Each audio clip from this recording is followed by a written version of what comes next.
All right, let's jump right in. Welcome to today's Explainer, where we're unpacking a truly fascinating concept from our source text about the future of global leadership.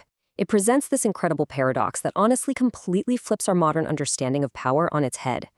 The core argument here is that the future leaders of our heavily globalized world, they won't be defined by their dominance, their loud egos, or their iron-fisted control. Instead, the absolute ultimate prerequisite for global leadership is extreme humility. We're going to look at some profound historical blueprints to understand exactly how this works. Think about it for a second. Does power really make the leader? In today's corporate and political world, there's this massive misconception that effective leadership, especially on a global scale, requires strict top-down control. We constantly associate leadership with arrogance, unyielding force, and, frankly, treating subordinates like mere tools. But the source material challenges this head-on. It suggests that if your leadership relies solely on imposing your will, well, you aren't actually leading at all. You're just coercing. It's a tale as old as time, right? Historically, we see this contrast literally everywhere.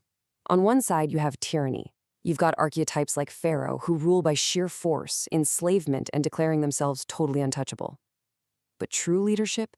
The text argues that it governs through genuine love, respect, and just deep, deep humility. A real leader doesn't herd people against their will. They inspire people to follow willingly, because those people genuinely trust the leader's knowledge, their courage, and their character. Section 1. Deconstructing the Ego, the Hijrah. Now, think about one of the most critical logistical operations in history, the prophet in the cave of Thawr during the Hijrah, the migration to Medina. We see this totally fascinating macro-management style. He didn't just sit back like some detached king issuing vague decrees. The source details how he meticulously planned delegating highly sensitive tasks. We're talking moving provisions, gathering intel, setting exact schedules. But he didn't act with arrogant stubbornness. Instead, he painted the broad strokes of the plan and deeply trusted the people he delegated to, giving them the freedom to execute the details. He operated through incredibly intimate brotherly bonds rather than rigid fear-based authority. And you know what's so wild about this approach? The historical record shows something remarkable. His companions were in a state of complete awe and submission to his leadership. But here's the absolute critical distinction the author makes. They weren't submitting out of a fear of punishment. Not at all. They followed him so devotedly entirely because of his overwhelming humility, his approachability, and the genuine love he fostered. He was a master planner, sure, but he was an absolute brother in his daily interactions. Section 2. The micro-interactions of a global leader. Look, massive macro-level success, it literally stems from the micro-level. Take this striking anecdote from the text. Despite being the paramount leader, a man whose decisions were literally shaping the destiny of an entire region, the prophet would stop entirely in the middle of a busy street for a weak, older woman. He would stand with her, giving her his full undivided attention until her needs were met. He didn't view his time as too valuable for the most vulnerable member of society. Zero ego, despite his massive societal status. Okay, this actually brings us to one of my absolute favorite examples in the source text, the famous story of Adi bin Hatim.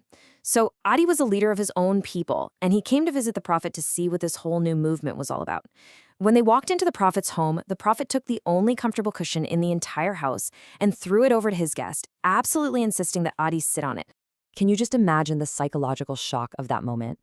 Adi bin Hatim is watching the ultimate leader of the Islamic world, a man of immense, undeniable authority, willingly sit down on the bare floor just so his guest could be comfortable. The text really highlights Adi's profound internal realization right then and there. He thought to himself, this is not the behavior of a king. It completely shattered his expectations. Because kings elevate themselves above others. True leaders elevate others above themselves. So I'm going to pause right here and ask you directly. If you were handed immense power and authority today, how would you handle it?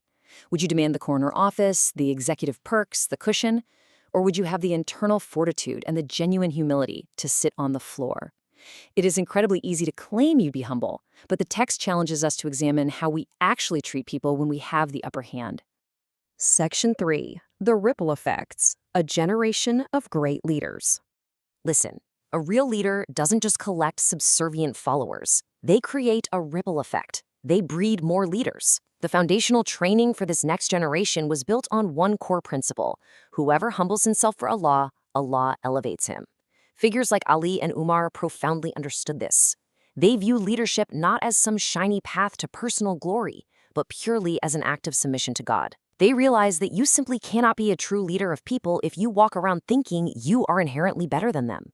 This golden generation of companions basically proved historically that extreme modesty and self-effacement do not weaken a state. It's actually the exact opposite. Stripping away the egos of the leadership class is exactly what creates an unbreakable, highly resilient, and enduring society. Section 4. The ultimate litmus test. Warning against seeking power. So if being humble is the secret sauce, who actually gets to lead? The source gives us this dramatic climax, a direct warning given to a companion. "O.Abdurrahman bin Samurah, do not ask for leadership." The text explicitly, undeniably warns against the active pursuit, the political lobbying, and the internal lust for authority. The logic here is absolutely brilliant. It lays out two totally distinct paths. If you ask for power, if you fight and claw for dominance just because your ego craves the title, you're going to be left entirely to your own flaws. You are isolated. But if you are given leadership without asking for it, if you accept it as a heavy duty of service rather than some grand prize, the text states you will actually receive profound divine help and support to carry that massive burden. So what's the big takeaway from all these historical and textual analyses? It's pretty simple, really. To lead the world, to be a true player on the global stage, you have to first completely conquer your own ego. The primary qualification for global leadership isn't a relentless, cutthroat drive for control. It's the deep, internal, unshakable belief that you are simply a servant to the people and to a higher calling. Which leaves us with one seriously tough question. In a modern world that is completely obsessed with seeking control, dominance, and endless self-promotion, do you have the courage to be truly humble? It really forces us to deeply reflect on our own lives, our ambitions, and the true, lasting nature of power. Thanks for joining me on this explainer, and I'll leave you to think on that.